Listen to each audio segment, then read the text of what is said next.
एक तारीखी इकदाम में जम्मू कश्मीर इंतजामिया ने 3 दहाइयों के बाद श्रीनगर के गुरु बाजार से डलगेट तक रिवायती रास्ते पर 8वें मुहर्रम के जुलूस को निकालने की इजाजत दी थी। ये शिया बरादरी का एक देरीना मुतालबा था। शिया बरादरी के मजहबी जज्बात को मद्देनजर रखते हुए इंतजामिया ने पुरअमन जुलूस की इजाजत देने का फैसला किया था। आज सुबह ये जुलूस बरामद हुआ और इसमें कसीर तादाद में अज़ादारों ने शिरकत की। श्रीनगर के मेयर जुनैद मुत्तब भी अज़ादारों के साथ चल रहे थे। उन्होंने कहा कि शिया तबके के मजहबी जज्बात को मद्देनजर रखते हुए इंतजामिया ने जुलूस की इजाजत देने का फैसला किया। जुलूस निकालने की इजाजत मिलने के बाद वादी भर के अज़ादारों ने श्रीनगर की सड़कों पर भारी तादाद में 8 मुहर्रमुल हराम के इस जुलूस में शिरकत की। इंतजामिया ने शिया बरादरी के तमाम ग्रुपों के नुमाइंदों और गुरु बाजार की मकामी कमेटी के साथ कई दौर की बातचीत के बाद जुलूस की इजाजत दी। तमाम फरीकीन की तरफ से जुलूस को पुरअमन तरीके से निकाले जाने की यकीन दहानी के बाद इंतजामिया ने इसकी इजाजत देने का फैसला किया। श्रीनगर के डीसी ने कहा कि इंतजामिया और कश्मीर के लोगों की एक इज्तिमाई कोशिश से ही मुमकिन हो पाया है और इस बीच जुलूस में शामिल अज़ादारों ने शोहदाए करबला को खराज अकीदत पेश किया। ये जुलूस पुरअमन रहा। ये जुलूस सुबह 6 बजे शुरू हुआ था और 11 बजे इख्तिताम पजीर हो गया। जी, एक बहुत ही तारीखी कदम उठाया गया है। एलजी साहब का शुक्रिया अदा करेंगे, इंतजामिया का शुक्रिया अदा करेंगे कि अज़ादारों का जो ये जुलूस है 8 मुहर्रम जो रिवायती रूट पे चलता था उस पे अलाउ किया गया है। और मैंने एलजी साहब से बहुत लोगों ने अपील की थी, मैंने भी अपील की थी कि एक बार ये आजमाया जाए और पुरअमन तरीके से पाए तकमील तक पहुँचेगा। और मैंने उस वक्त ये भी बोला था मैं खुद जिम्मेदार भी हूँ, बहुत सारे लोग जिम्मेदार हैं। तो आज हम खुद इस जुलूस में शमूलियत और शिरकत कर रहे हैं और पूरी यकीन से बोलेंगे कि पुरअमन तरीके से ये पाए तकमील तक। 30 साल के बाद गुरु बाजार से डलगेट तक जुलूस जो है चल रहा है आगे और डेफिनेटली एक हिस्टोरिक डिसीजन है, तारीखी फैसला है। और मैं समझता हूँ कि इस तारीखी फैसला जो गवर्नमेंट ने लिया है इसमें मैं मुबारकबाद देना चाहता हूँ पूरी शिया कम्युनिटी को कि उन्होंने बड़े बहुत हमारे साथ काफी कोऑपरेट कर रहे हैं और जुलूस अभी पुरअमन तरीके से आगे बढ़ रहा है। देखो, जैसा आप लोगों में देख रहे हो कितना सेंटिमेंटल इशू था ये और हम बहुत खुशकिस्मत है कि हम इसका पार्ट बन पाए। और ये सारा क्रेडिट जो है एलजी साहब और चीफ सेक्रेटरी साहब ने जिस तरह से इसको आगे लेके गए और पूरे पुलिस फोर्स एडमिनिस्ट्रेशन और जिस तरह से कंडक्ट किया है लोगों ने, वो दिखाता है कि अब बदलता जम्मू कश्मीर क्या चीज़ है। देखिए, इनके लिए सच बताते हैं शॉर्ट मोमेंट पे जितने हो सकता था उतना किए, लेकिन लोगों में जो उत्साह है और जो उनका प्यार है वो आप देख ही सकते हैं। पुरअमन जिद्दहद ने आज का दिन हमें दिखाया। ये जो आज कदगन हट गई, ये एलजी इंतजामिया के लिए, एलजी साहब के लिए बहुत मुस्तहसिन कदम था। इसका हम अप्रिशिएशन करते हैं, हम उनका शुक्रिया अदा करते हैं। उसके साथ साथ तमाम मजहबी, सियासी और साथी बरादरी का बहुत मशकूर हूँ कि उन्होंने इस जद्दोजहद में आज़ादी से शुदा के अवाम के साथ पूरा ताउन रखा। आज इस जुलूस ने अमली तौर दिखाया कश्मीरी हमेशा पुरअमन रहा है। आज के दिन में ये साबित कर दिया हर एक कश्मीरी पुरअमन आए।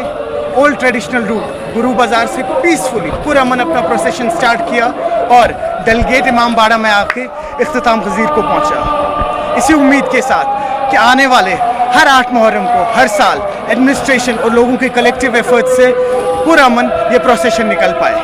कैमरामैन आफाक शाह के साथ मैं सरोज कफी। साबिक वज़ीर-ए-आला और नेशनल कॉन्फ्रेंस के नायब सदर उमर अब्दुल्ला ने मुहर्रम के जुलूस की इजाजत का खैर मकदम किया है। इस मौके पर उमर अब्दुल्ला ने मीरवाइज उमर फारूक की रिहाई का भी मुतालबा किया। मजहबी इजाजतों की बात होती है तो फिर क्यों ना जुमा के रोज़ जामा मस्जिद में जुमा की नमाज की इजाज़त, इस पर भी फिर अब कोई रोक नहीं होना चाहिए। ईद पे ईदगाह में ईद की नमाज की इजाज़त क्यों नहीं? इस साल 2 बार ईद पे हमें इजाज़त नहीं दी नमाज पढ़ने की। मैं चाहता हूँ कि गवर्नमेंट की तरफ से ये बयान आए कि इसके बाद इस पे कोई रोक नहीं होगी और आज़ादमाना तरीके से लोगों को वहाँ पे नमाज पढ़ने की इजाज़त होगी। और इसके साथ साथ हम चाहेंगे कि हमारे मजहबी रहनुमा मीरवाइज़ उमर फारूक पे जो पाबंदियां हैं वो पाबंदियां भी उठाई जानी चाहिए। जब 32 साल के बाद 8 मुहर्रम पे जुलूस की इजाज़त हो सकती है तो शायद कुछ सालों के बाद आज मीरवाइज़ साहब पे भी जो पाबंदियां हैं वो पाबंदियां भी उठाई जानी चाहिए। उमर अब्दुल्ला ने रिजर्वेशन बिल के बारे में बीजेपी की नीयत पर सवाल उठाया। उमर अब्दुल्ला ने कहा कि बीजेपी को यहां इंतखाबात में लोगों का सामना करना चाहिए। दूसरे रियासतों के एमपी जम्मू कश्मीर के लोगों के मसाइल पर फैसला नहीं कर सकते। दोनों चीजें अभी पार्लियामेंट के सामने हैं। पास होकर इनका ऑर्डर आने दीजिए, उसके बाद हम इस पर तबसरा करेंगे। फिलहाल तो अभी पार्लियामेंट पे पूरी तरह से ये पास हुए नहीं है, ना इनको प्रेसिडेंट ने मंजूरी दी है। मंजूरी आने दीजिए, उसके बाद हम इस पे बात करेंगे। हमने तो जहां तक नॉमिनेशन की बात है, हमने तो एडमिशन के लेवल पे के दौरान ही हसनैन मसूदी साहब ने इसकी मुखालफत की है, क्योंकि JNK रीऑर्गेनाइजेशन एक्ट तो अब सुप्रीम कोर्ट के सामने है। इस पे तो अगले हफ्ते से सुनवाई शुरू होगी। तो अब इसमें सीट, नॉमिनेशन सीट जो है, इसको बढ़ाने की क्या जल्दी है?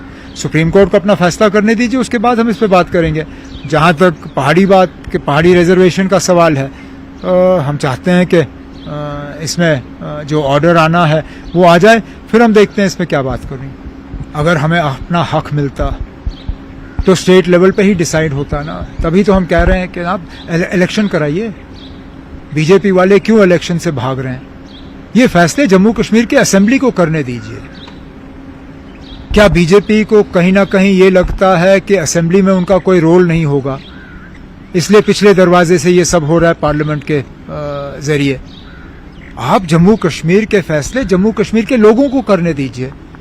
जम्मू कश्मीर के लोगों को असेंबली के इलेक्शन में हिस्सा लेने दीजिए, अपनी गवर्नमेंट बनाने दीजिए, और फिर वो गवर्नमेंट तय करे क्या रिजर्वेशन करना है, नहीं करना है, किसके लिए करना है, कितने हद तक करना है। इलेक्शन आप करा नहीं रहे हो। अब यहाँ वो मेंबर पार्लियामेंट जिनको शायद जम्मू कश्मीर के इलाके नक्शे पे नहीं मिलेंगे, वो हमारे फैसले कर रहे हैं। केरला का MP, तमिलनाडु का MP, कर्नाटका का MP, आसाम का MP आज फैसला कर रहा है कि जम्मू कश्मीर में कितनी रिजर्वेशन होनी चाहिए। ये फैसले हमें करने दीजिए ना। करगिल जिले के थिसगाम संकू में आज 8वें मुहर्रम के जुलूस निकाले गए। संकू के मुख्तलिफ मकामात से लोगों ने हजारों की तादाद में जुलूस में शिरकत की। थिसगाम संकू में सबसे बड़ा मातमी जुलूस देखा गया और इस मौके पर उलमाए किराम ने हजरत इमाम हुसैन अलैहिस्सलाम की जिंदगी और तालीमात पर तफसील से रोशनी डाली और उनके रास्ते पर चलने की तलकीन की।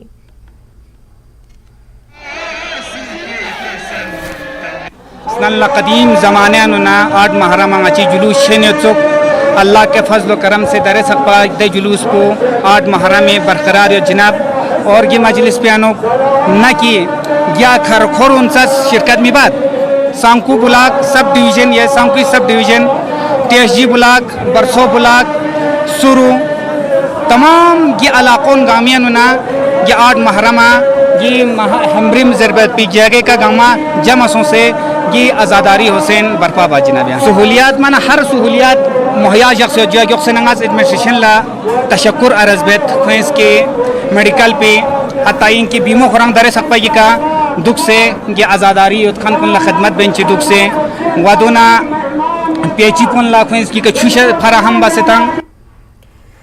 8वें मुहर्रम की मुनासबत से इमाम बारगाह अलमदार पूरा मागाम से अलम शरीफ बरामद हुआ, जो मागाम बाजार से होते हुए मरकजी इमाम बारगाह यागीपुरा मागाम में इख्तिताम पजीर हुआ और इस जुलूस में भारी तादाद में अज़ादारों ने शिरकत की। अज़ादारों ने नुहा और मरसिया करके शहदाए करबला को खराज अक़ीदत पेश किया। जुलूस से पहले इमाम बारगाह अलमदार पूरा में ज़ाकिरीन ने मरसिया खानी भी की गई।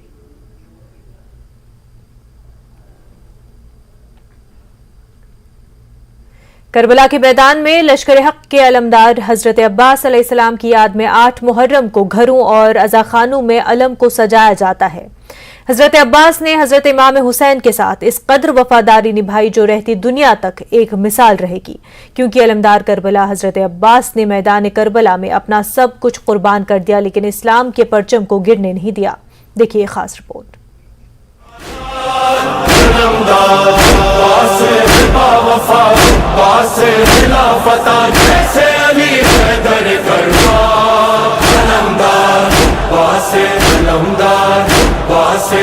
ऐसा न सालार दोबारा हुआ, ऐसा न सरदार दोबारा हुआ।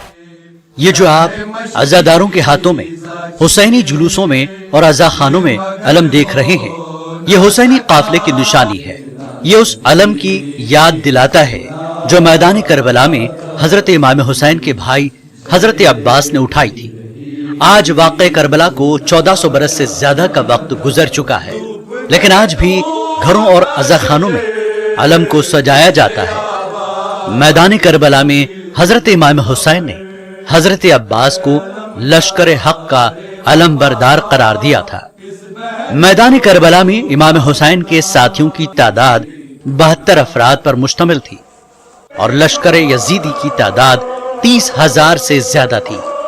मगर हजरत अब्बास इब्ने अली की हैबत लश्कर यजीदी पर छाई हुई थी। करबला में कई ऐसे मौके आए जब अब्बास जंग का रुख बदल सकते थे, लेकिन इमाम वक्त ने उन्हें लड़ने की इजाजत नहीं दी, क्योंकि इस जंग का मकसद दुनियावी लिहाज से जीतना नहीं था। हजरत अब्बास ने मैदान करबला में इस्लाम के तई अपना सब कुछ लुटा दिया, मगर इस्लाम के परचम को गिरने नहीं दिया। ये दिलसोज वाक़ा जो है हमारे दिलों में अभी तक कायम है। तो ये जो मोहब्बत है, ये जो अकीदत है, ये उसी वाक़े करबला की शान में हज़रत अब्बास अलैहिस्सलाम की हम अलम सजाते हैं। ये वही अलम है जो हज़रत अब्बास अलैहिस्सलाम ने बराबर करबला में मतलब उसको गिरने न दिया, क्योंकि वो वफादार थे। जो मौला अब्बास अलमदार वो वफादार थे, उसने अपनी जान देकर अपनी वफादारी निभाई और इस अलम को बुलंद रखा। और हम भी आज अपने घरों में, अपने अज़ा खानों में इसको सजाते हैं। आने वाली नस्ल भी इसको जारी और सारी रखे ताकि ये अलम हर जगह हर वक्त बुलंद रहे। जो हजरत अब्बास अलैहिस्सलाम हैं, मेरी जुबान कासिर है, मैं उनकी तारीफ कैसे करूं। जहाँ पीते हैं सब दरिया उसे कहते हैं सब पानी, लेकिन जो दरिया को पिलाता हो उसे अब्बास कहते हैं। मरते दम तक अपने भाई के साथ वो वफादारी निभाई। वो हमारे लिए एक नमूना है कि कैसे हम भी अपने वक्त के इमाम को ये जो है उसकी खातिर अपनी जान दे। करबला के मैदान में जब अहले बैत पर पानी बंद कर दिया गया था, ऐसी हालत में हजरत अब्बास ही थे जो नहर फरात तक पहुंचे थे, लेकिन प्यास की शिद्दत के बावजूद उन्होंने पानी का कतरा भी अपने लबों से नहीं लगाया, क्योंकि मैदानी करबला में इमाम हुसैन के खेमों में छोटे छोटे बच्चे थे जो कई रोज के प्यासे थे। अब्बास ने खेमों में पानी ले जाना चाहा, लेकिन यजीदी लश्कर ने उन्हें रोक लिया। अब्बास ने अपने बाजू जुदा होने के बावजूद भी अलम को बुलंद रखा। हजरत अब्बास अलैहिस्सलाम का नाम ही वफादारी का शुआर है। यानी अगर वफादारी को मुजस्सम किया जाए, पर्सनलाइज किया जाए, तो वो हजरत अब्बास के नाम से मंसूब होगी। हजरत अब्बास अलैहिस्सलाम ने अपना सब कुछ हुसैन अलैहिस्सलाम के लिए कुर्बान कर दिया। अपनी जान, अपने बाजू, अपनी हर आरज़ू और तमन्ना को मौला हुसैन अलैहिस्सलाम पर कुर्बान करके दुनिया में वफादारी की एक नई मिसाल कायम।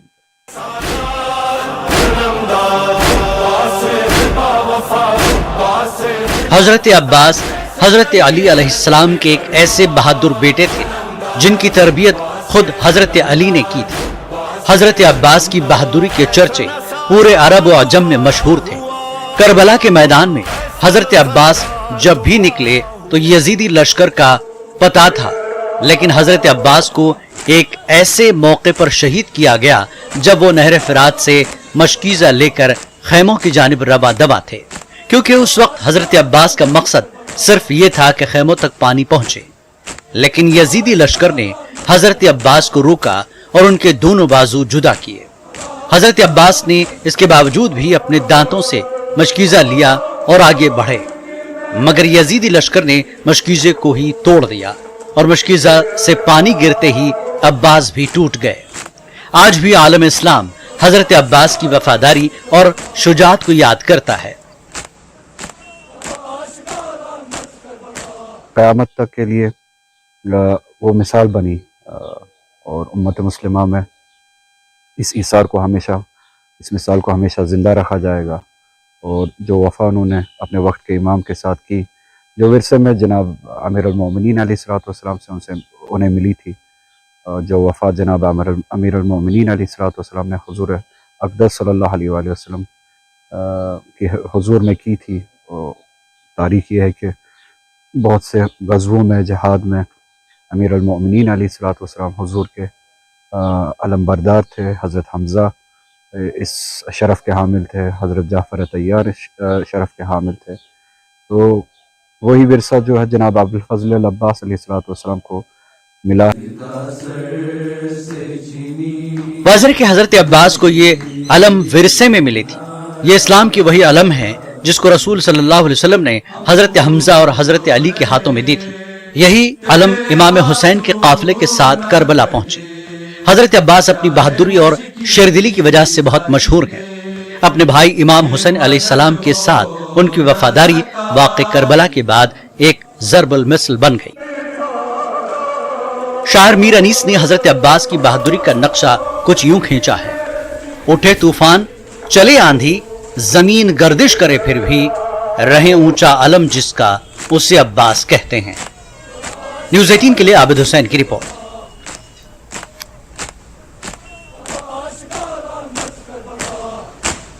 ब्रेक के बाद आपका खैर मकदम है। RSS senior leader Indresh Kumar ने जम्मू यूनिवर्सिटी में मुनक्किदा एक तकरीब में शिरकत की। इंद्रेश कुमार ने कहा कि तिब्बत कभी भी चीन की पार्टी नहीं रहा है और इसलिए चीन का गैर कानूनी कब्जा खत्म होना चाहिए। इंद्रेश कुमार ने कहा कि कैलाश मानसरोवर हिंदुस्तान का हिस्सा है और रहेगा।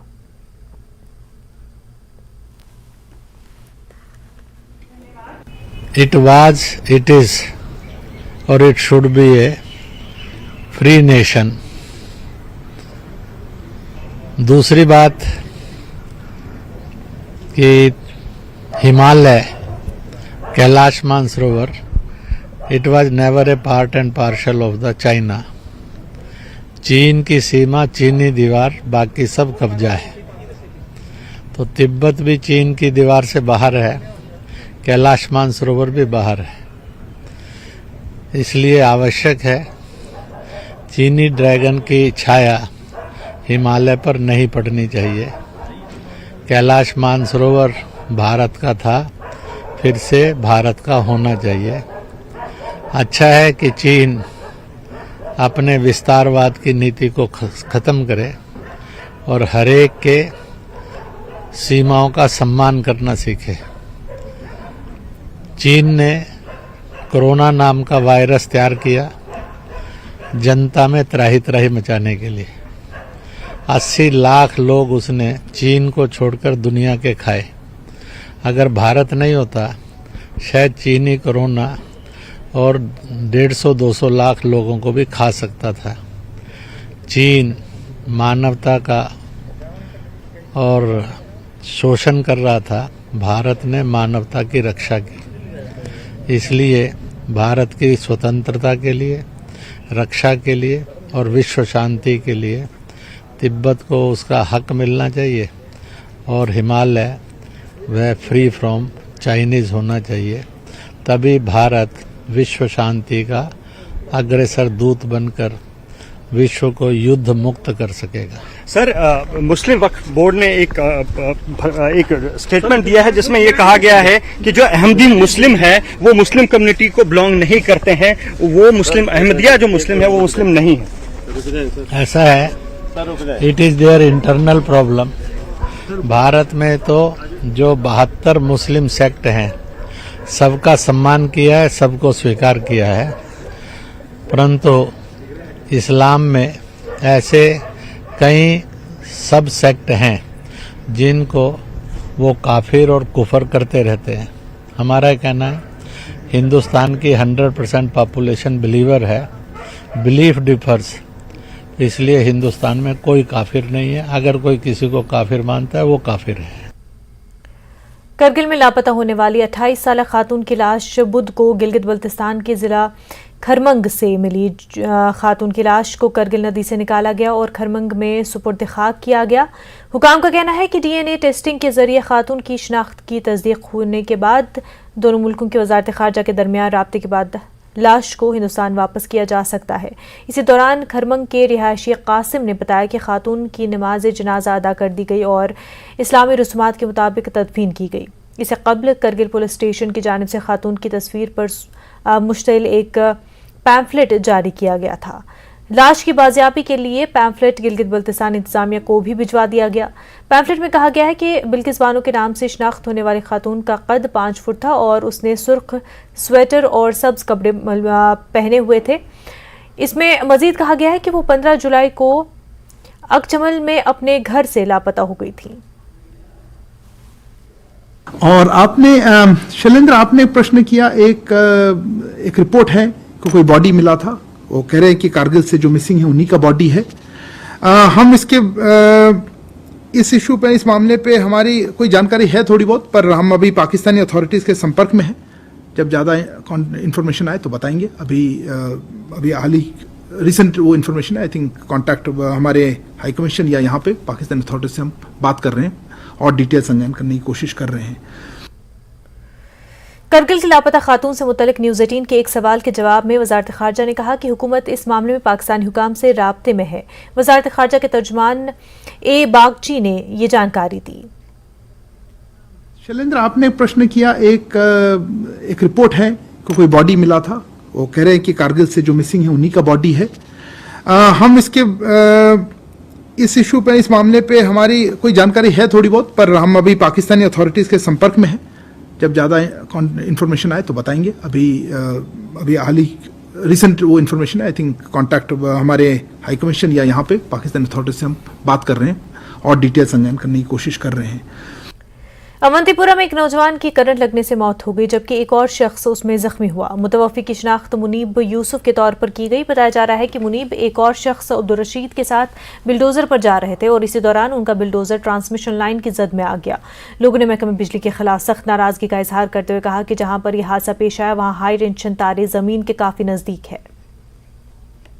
गुजारिश यथ कनत अस गो वन हादसा गर तल बहुत बसान तथी हादसा गो यह मे कड़ मशीन सड़क पे मे तुजोत बोम थोद यह लग पे तार मे अंदर पाई क्या यह लोग तार बहुत ठीक मे लोग ग्रेन वन मे कर पे मशीन बंद मे लोग ग्रेन कह मे त्रो दौर यल मे लोग ग्रेन कहें अम पे गई दलील मे त्रो लत पायदानस पे मे चपन लगित यह बूट लगित मे बूट लगित मे दिस दौर वापस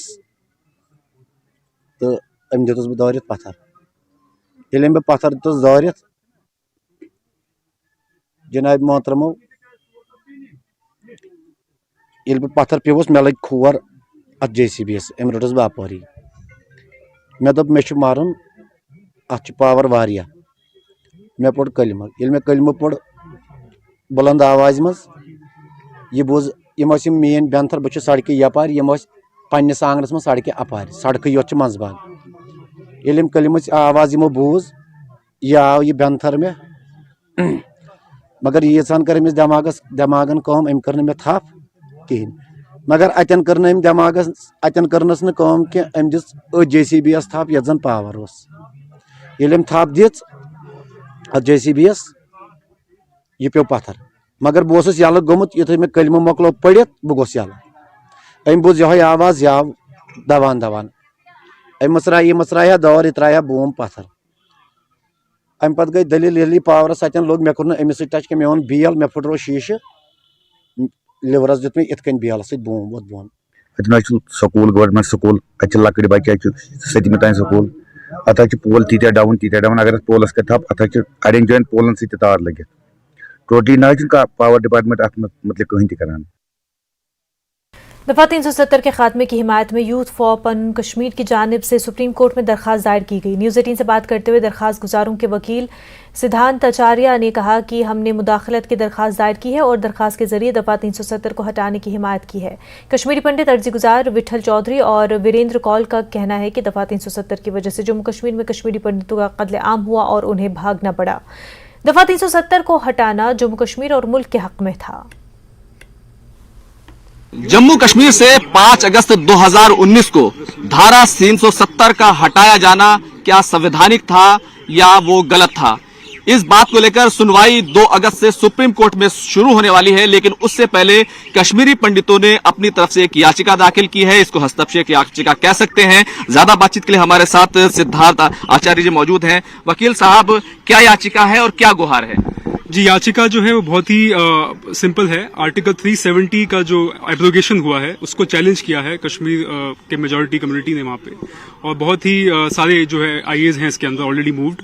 बट एक कश्मीरी पंडित नैरेटिव, एक जो माइनॉरिटी नैरेटिव जो है वहाँ का, वो मिसिंग था अभी तक के जितनी भी पिटिशंस थी।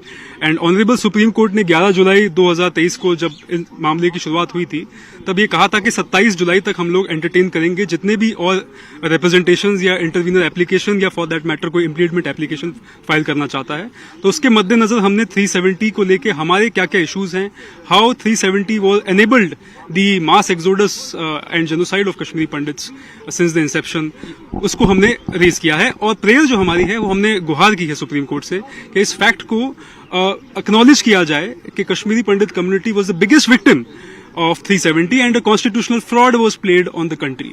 देखिए, जब कश्मीरी हिंदुओं का जेनोसाइड 1991 में जब पलायन पहला हुआ तो 1991 में ही हमने कश्मीरी पंडितों के सारे समूहों ने मिलकर मार्गदर्शन रेजोल्यूशन 1991 पास की थी, जिसके मूलतः 3 बिंदुओं पे ही बात की गई थी कि एक कश्मीर घाटी का रिऑर्गेनाइजेशन किया जाए और धारा 370 को निरस्त किया जाए और कश्मीरी पंडितों के लिए एक अलग प्रदेश, एक यूनियन टेरिटरी का गठन किया जाए। 5 अगस्त 2019 को भारत सरकार ने हमारी पहली 2 मांगों को माना। इसके समर्थन में हमने सिग्नेचर कैंपेन्स वर्ल्ड वाइड चलाए कश्मीरी पंडितों ने, जिसमें 1000 से भी ज्यादा लोगों ने, प्रोमिनेंट कश्मीरी पंडितों ने सिग्नेचर करके साइन किया। हम ये मानते हैं कि 5 अगस्त 2019 एक मोमेंटस ओकेजन था हमारे स्ट्रगल में। एक ये पहली बार ऐसा हुआ था कि देश में सनातनी सोच बाहर आई थी। उस सोच के मद्देनजर जब आर्टिकल 370 को निरस्त किया गया तो उसका हम पूर्णतः समर्थन करते हैं। जब सुप्रीम कोर्ट ऑफ इंडिया में कुछ याचिकाकर्ताओं ने इसके विरुद्ध केस लड़े, हमें ये पता है कि वो जमाते इस्लामी हुर्रियत के टुकड़े टुकड़े गैंग के लोग हैं। तमाम जो जम्मू कश्मीर की रीजनल पार्टियां हैं वो इसमें मौजूद हैं। शाह फैसल इसमें भी आए थे, वो उन्होंने हालांकि अपनी याचिका वापस ले ली। क्या आप सरकार के ने जो फैसला लिया है उसके समर्थन में याचिका दाखिल कर रहे हैं? जी, हम सरकार के समर्थन में भी और अपनी बात रखने के लिए भी याचिका दायर कर रहे हैं, क्योंकि हमें ये लगता है, और हमें लगता ही नहीं, ये सच्चाई भी है कि धारा 370 से सबसे ज्यादा नुकसान और सबसे ज्यादा क्षति जो पहुंची वो कश्मीरी पंडित समाज को ही पहुंची थी, कश्मीरी हिंदू समाज को ही पहुंची थी, क्योंकि वो हमारे भारत के साथ हमारी पूर्णता विलय को वो रोकता भी था। तो सरकार के समर्थन में भी और हमारी अपनी बात रखने के लिए भी हम सुप्रीम कोर्ट में गुहार लगा। देखिए, पहले तो मैं ये कहना चाहता हूं, ये मेरा सुप्रीम कोर्ट है, भारत का सुप्रीम कोर्ट है, भारतीयों का सुप्रीम कोर्ट है। क्या ऐसी याचिका जिसको एक्सेप्ट भी करनी चाहिए थी, जो ये क्वेश्चन करती है कि जम्मू कश्मीर का, लद्दाख का पूर्णतः कंडीशन के बगैर भारत के साथ यूनियन कैसा हो? भारत का एक हिस्सा पूरी तरह से हिंदुस्तान की कॉन्स्टिट्यूशन की तरह लागू हो रही है वहां पे, मेरा सुप्रीम कोर्ट उस पर बहस करेगा, ये मुझे बड़ी हैरानगी लगती है। तो इसलिए हम उस 5 अगस्त 2019 का जो ऐतिहासिक कदम लिया गया था उसके समर्थन में है, नरेंद्र मोदी के समर्थन में है। उन्होंने एक पॉलिटिकल विल दिखाई, सैकड़ों वर्षों के बाद दिल्ली के अंदर एक सनातनी सोच, सनातनी व्यवस्था की झलक दिखी, उसका हम समर्थन करते हैं। क्योंकि इसी 370 की वजह से कश्मीर के अंदर इस्लामिक अलगाववाद आया, इसी वजह से जो आगे जाके कश्मीर जिहाद बना, टेरर इन्फेस्टेड आतंकवादी बना, जिसकी वजह से कश्मीरी हिंदू का नरसंहार हुआ, रेप, मर्डर, मास मर्डर के द्वारा। और हम इसके समर्थन में है कि जम्मू कश्मीर को जो आज तक लगभग पाकिस्तान वहां फल फूल रहा था, पाकिस्तान वो जो वहां की जो मेन स्ट्रीम पार्टी है जिनको तकलीफ है कि 370 हट गया, वो चाहते थे कि श्रीनगर और रावलपिंडी के बीच में दूरियां दूर हो, वो नजदीक आए, लेकिन दिल्ली और श्रीनगर के बीच में दूरी बढ़े। तो उनके लिए ये एक बहुत बड़ा झटका सबक है। ये उन्हीं लोगों के लिए जो चाइना से दुहाई करते थे कि 370 हमें वापस दो, और मुझे हैरानगी हो रही है, मेरा सुप्रीम कोर्ट से बातचीत करेगा। ब्रेक के बाद आपका खैर मकदम है। पुलिस ने पंजाब के जिला गुरदासपुर से एक खातून समेत 3 स्मगलर्स को 18 किलोग्राम हेरोइन जम्मू कश्मीर से पंजाब स्मगल करते हुए गिरफ्तार किया। ये मॉड्यूल अमेरिका में मुकीम मंशिया स्मगलर मनदीप सिंह चला रहा था। तीनों गिरफ्तार मुलजिमान की शिनाख्त संदीप कौर, विक्रमजीत सिंह और कुलदीप सिंह के तौर पर हुई है। पुलिस ने इन मुलजिमान के कब्जे से मंशियात के साथ साथ एक सुडान कार और कार का कैमरा भी बरामद किया है। ये जब्ती कल देर रात देरानगर पुलिस स्टेशन के तहत इलाके से किया गया है, जबकि 3 मंशियात फरोश वादी कश्मीर से अमृतसर जा रहे थे। पुलिस ने 18 किलो हेरोइन बरामद की है, जिसकी मालियत 100 करोड़ रुपए से जायद है।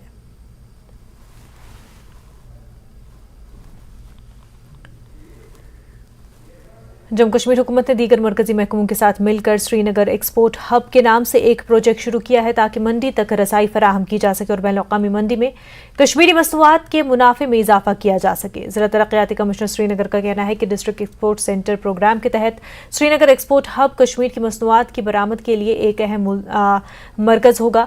एक्सपोर्टर्स इसे बहुत अच्छा इक़दाम करार दे रहे हैं और चाहते हैं कि इस मंसूबे में तेज़ी लाई जाए। उनका कहना है कि जम्मू कश्मीर में मुख्तलिफ किस्म की मयारी मसनूआत हैं जिन्हें नई मंडियों और अच्छी पैकेजिंग की ज़रूरत है। जब ये एक्सपोर्ट हब बनेगा तो जो हमारे एक्सपोर्ट प्रोडक्ट्स हैं, जो हमारे एक्सपोर्टर्स हैं, उनको जो डोमेस्टिक और इंटरनेशनल मार्केट्स हैं उनके साथ लिंक करवाने में फैसिलिटेट करना एक्सपोर्ट हब की ज़िम्मेदारी होगी। उनको डिफरेंट जो प्रॉब्लम्स आती हैं डिफरेंट एम्बेसीज़ के साथ कनेक्ट करना, अलग मुल्कों की जो इंडियन एम्बेसीज़ हैं अब्रॉड उनके साथ कनेक्ट करना और फिर उनको एक रिसर्च करके हर साल रिसर्च विंग जो है हर साल ये बताएगा कि प्रॉफिटेबिलिटी कहाँ पर उनकी ज़्यादा होगी तो वहीं पर वो अपने प्रोडक्ट एक्सपोर्ट करेंगे। श्रीनगर तो जाना जाता है इस चीज़ के लिए, जो हमारा पश्मीना शाल है, हमारा यहाँ के वॉलनट वुड कार्विंग है और इसके अलावा कारपेट है यहाँ की। हमें रिसर्च और डेवलपमेंट की ज़रूरत है कि हम इसमें एक डाइवर्सिफिकेशन करें और दूसरी चीज़ इसको पैकेजिंग ऐसी करें कि जो कि इंटरनेशनल स्टैंडर्ड की है। ये बहुत अच्छी चीज़ है, अगर ऐसा होता है तो ये बहुत ज़बरदस्त होगा। सेकंड चीज़ मार्केटिंग के हवाले से अगर आप बात करें, मार्केटिंग जो है हमारे प्रोडक्ट्स की, हमारे बहुत अच्छे प्रोडक्ट्स है बट मार्केटेबल नहीं है, हमारा मार्केट एक्सेस नहीं है। जो आप एम्बेसीज़ की बात कर रहे हैं, इसमें जो एम्बेसीज़ में ये एक्सेस देंगे हमारे प्रोडक्ट्स को, उधर हमारे कैटलॉग्स रखेंगे या और else they would find out जो इंक्वायरीज एम्बेसीज़ पे होगी। फर्स्ट ऑफ ऑल, और ये बहुत अच्छा होगा कि श्रीनगर में जहाँ पे एक मेगा एक्सपोर्ट मेगा सेंटर की ज़रूरत है। आप देखिए कोई भी स्टेट में आप जाइएगा, अगर हमें यहाँ स्टेट से हमारी यहाँ J&K से एक्सपोर्ट को एनकरेज करना है, we have to come up with one expo mart. अगर आप J&K में देखेंगे कश्मीर डिवीज़न का 90% एक्सपोर्ट में कंट्रीब्यूशन है, तो हमारी हमेशा ये डिमांड रही है गवर्नमेंट से कि यहाँ पे एक एक्सपो मार्ट हो और उसको जल्द से जल्द मतलब उसको तामीर उसकी स्टार्ट की जाए। जम्मू के KL सहगल हॉल में आज 5 रोजा ऑल इंडिया पेंटर्स कैंप का आगाज किया गया। स्टेट टैक्स डिपार्टमेंट के डिप्टी कमिश्नर जुडिशियल बालकृष्ण ने इस कैंप का इफ्तिताह किया। इस कैंप में मुल्क भर से मुसव्विरों की बड़ी तादाद ने शिरकत की और इस मौके पर खिताब करते हुए बालकृष्ण और दीगर ने कहा कि नौजवानों में बहुत टैलेंट है और ऐसे कैंप यकीनन इन उभरते हुए मुसव्विरों को आगे बढ़ाने में मददगार साबित होंगे। बालकृष्ण ने यह भी कहा कि इन मुसव्विरों की मदद करना हुकूमत का फर्ज है। पेंटिंग एक ऐसा ज़रिया है, एक ऐसा वे ऑफ कम्युनिकेशन है कि जो अक्रॉस ग्लोब हर कोई बड़े इजी तरीके से समझ सकता है। ये वो लैंग्वेज है, ये वो ज़रिया है कि जिससे हम देश को तो अलग से लेकिन विदेशों में भी अपने कल्चर को फैला सकते हैं। और देश की इतिहास में पेंटर्स जो हैं, चित्रकार जो हैं, उनका बहुत बड़ा रोल रहा है और आगे भी रहेगा। हमारा इतिहास जो है वो गवाह है कि पेंटिंग ने किस कदर टाइम से इस देश में क्रांति में अपना रोल अदा किया है और आज वो ही कर रहे हैं। तो जहाँ इकट्ठे काम करके जो आनंद अनुभव होता है कलाकार को, वो भी एक उसके अंदर आकर्षण होता है कि मैं दूसरे कलाकारों के साथ मिल बैठ के काम करूं, एक दूसरे की टेक्निक देखूं। तो ये बड़ा सौभाग्य है कि जहाँ मौका मिलता है जिसको भी, तो यंग आर्टिस्ट भी आएंगे इस बार। जम्मू के यंग आर्टिस्ट हैं हमारे साथ हैं, तो इकट्ठे काम करेंगे, अच्छा लगेगा। जवाहर नेहरू विद्यालय गांधरबल ने कौमी तालीमी पॉलिसी के निफाज का जश्न मनाया, जिसमें तलबा, असातिज़ा और अमले के अरकान शामिल थे। तकरीब में मकामी कम्युनिटी के नुमाइंदों ने भी शिरकत की। नेशनल एजुकेशन पॉलिसी एक विजनरी इस्लाहात है जो हुकूमत की तरफ से शुरू की गई तालीम के निज़ाम में एक वसी तर तब्दीली है। जो पहले यहाँ पे एजुकेशन पॉलिसी कंटिन्यू थी, उसमें क्या था कि उसमें हम लोगों को मतलब ग्रुप बना के वहीं से दिए हुए थे। जैसे साइंस की में कुछ पर्टिकुलर सब्जेक्ट्स थे, ह्यूमैनिटीज में अलग थे, कॉमर्स में अलग थे। तो उसमें क्या था, जो बच्चे की मतलब इंटरेस्ट होता है वो कंपलसरी नहीं है कि सब सब्जेक्ट्स में हो। मतलब अगर साइंस में है तो उसमें फिजिक्स, केमिस्ट्री, बायो होता था। कोई ऐसा बच्चा है जिसको शायद बायो के बदले पॉलिटिकल साइंस में इंटरेस्ट हो या इकोनॉमिक्स में इंटरेस्ट हो।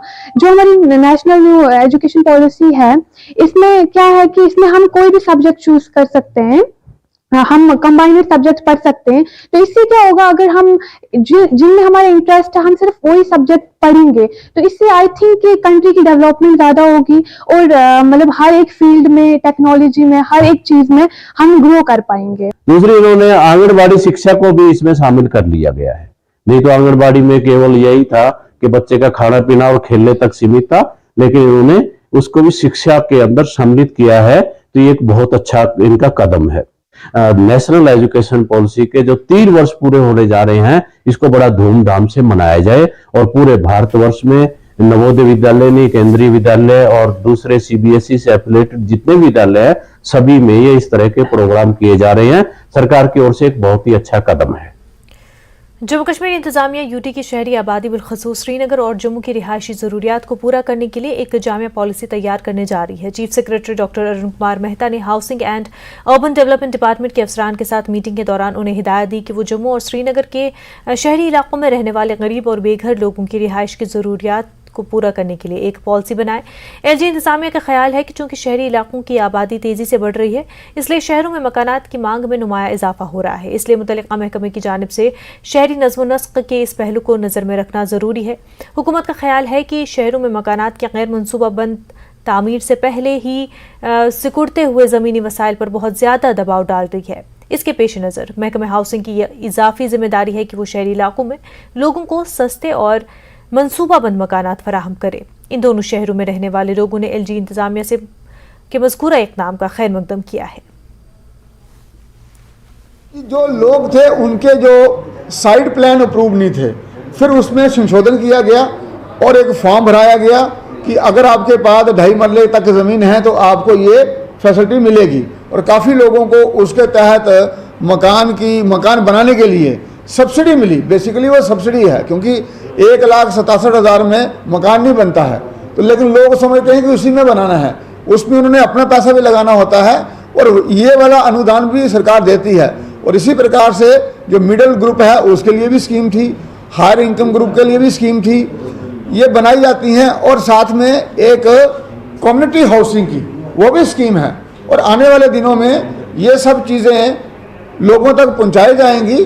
तो जब हम ये कहते हैं कि हाउसिंग फॉर ऑल, उसका मतलब जब हम गांव वाले को कोई बेनिफिट देते हैं तो अर्बन वाले को, तो 2 लाख यहाँ पर हम जम्मू कश्मीर में 2 लाख ऐसे परिवार का जो सर्वे हुआ है, 2 लाख परिवार है जिनके पास लैंड बिल्कुल ही नहीं, जिस पर वो अपना आशियाना बना सकते। इसके लिए सरकार ने 5-5 मरले का ज़मीन देने का जो ऐलान किया वो उन लोगों को मिलेगा जिनके पास मकान या कुछ झोंपड़ी बनाने के लिए जगह भी है, जिनके प्राइम मिनिस्टर आवास योजना के तहत थोड़ा मदद मिलता है मकान बनाने के लिए, उनके पास ज़मीन ही नहीं तो बनाएंगे क्या? वो शहर में भी रहते हैं और गांव।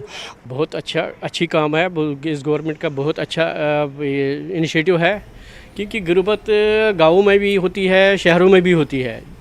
और घर हर किसी को, जो मोदी जी का सबका साथ सबका विकास है, इसमें हर किसी को घर मिलना चाहिए।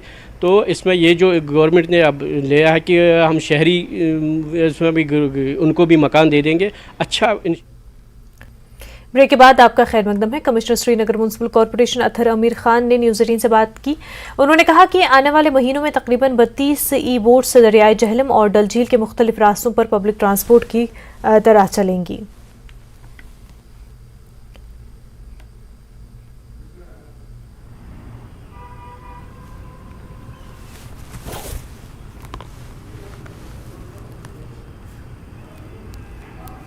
जो हमारा जहलम का सिस्टम है, उसमें कई जहलम ज़ीरो ब्रिज के आसपास में देयर आर सम डोंगास, कि जब भी जहलम के बीच में से बोट चलती है तो वहाँ वाइब्रेशंस क्रिएट होती हैं, क्योंकि वो डोंगास थोड़ी पुराने भी हो गए हैं। So we are again working with them कि वो भी थोड़ा सा उनको रिपेयर करें जो बोट्स को। इनफैक्ट रिवर फ्रंट बनने के बाद काफ़ी सारे बोट्स में तो उन्होंने तो, और उनका बिजनेस भी बड़ा है, लोग भी वहाँ जाके रहते हैं, मरम्मत भी कर रहे हैं। सो उनकी कंडीशन भी इम्प्रूव हो जाएगी। प्लस वाटर ट्रांसपोर्ट से एक और फ़ायदा ये है कि उनका भी रोज़गार बढ़ेगा, क्योंकि जितना फ्लो वहाँ से होता है वो इट्स कुछ थोड़ी सी I think must be around 15-16 of those dongas which are there जिसमें ये इशू होता है। बट उसके लिए भी there are ways. For example हमने जो स्पीड रेगुलेशन रखी है कि उस पोर्शन में स्पीड बोट्स की स्लो हो, आगे फिर they can move at a slightly high speed. तो ये चीज़ें नई नहीं है, तो पहले भी ये हुआ करती थी। मोड ऑफ ट्रांसपोर्ट तो वाटर ही हुआ करता था। लोग इसमें मेरे को लगता है अपनी ज़रूरियात ज़िंदगी भी इसमें एक जगह से दूसरी जगह लेते थे और ट्रैवल भी करते थे। और टूरिज़्म के हवाले से जो मेन अट्रैक्शंस थी वो वाटर ट्रैकिंग भी होती थी, अब वो होती नहीं है। तो हमारा इसमें एक कंसर्न है कि ये ट्रांसपोर्ट जो स्मार्ट सिटी के अंदर हमने सुना आ रहा है, जो ई ट्रांसपोर्ट का वाटर ट्रांसपोर्ट है, मगर हमारा एक मेन कंसर्न है उसको भी मतलब कंसिडर किया जाए। जब ये ई बोट चलेगी तो उसमें वेव्स तेज आएंगे, जिससे हमारे हाउस बोटों को बहुत ही खतरा है और जो लोग उसमें बसते हैं उनको भी खतरा है, चाहे टूरिस्ट हो चाहे हम लोग, हमारे जो भाई वहाँ रहते हैं। तो हमारी गुजारिश है गवर्नमेंट से कि ये इनिशिएटिव ले जाए। ये शुरू करने से पहले हमारे उनको रिहेबिलिटेट किया जाए।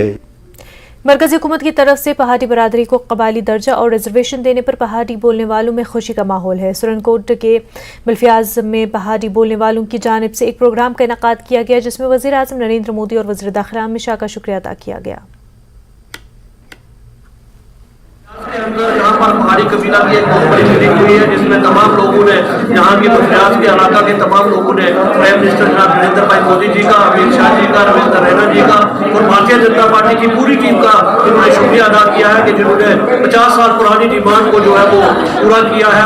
कि हर आदमी का बहुत बड़ा रोल है, एक आम आदमी से लेकर लीडर तक सब लोगों ने पहाड़ी काज के लिए काम किया है। और आज मैं अपने दिल की अमीर गहराइयों से पहाड़ी कौम को मुबारकबाद पेश करता हूँ और ये तमाम लोगों से गुजारिश करता हूँ कि आपसी भाईचारा हम लोग जो है वो बना के रखेंगे, क्योंकि गुजर कल भी हमारे भाई थे, आज भी भाई है और कल भी हमारे भाई रहेंगे। रीढ़ की हड्डी है और यही ब्लॉक जो है आने वाले जो है इलेक्शन में अहम रोल अदा करेगा। आज लोगों ने विश्वास दिलवाया कि हम इस पार्टी का दामन थाम कर रखेंगे, जिस पार्टी ने आज हमारा जो है ये 50 साल की मांग पूरी की है और हम आने वाले दिनों में हम बढ़ चढ़ के इस पार्टी को ताउन करेंगे। और मैं एक बार फिर आपने प्रधानमंत्री जी का और अमित शाह साहब का, रविंद्र रैना जी का और डिस्ट्रिक्ट टीम का और जितने भी हमारे बुजुर्ग जो इस पहाड़ी काज के लिए अपनी जद्दोजहद जारी रखी, उनका भी शुक्रिया अदा करता हूं कि आपने मकसद में। कश्मीर न्यूज में फिलहाल इतना ही। आप देखते रहे न्यूज़ 18 जम्मू कश्मीर लद्दाख हिमाचल। आदाब।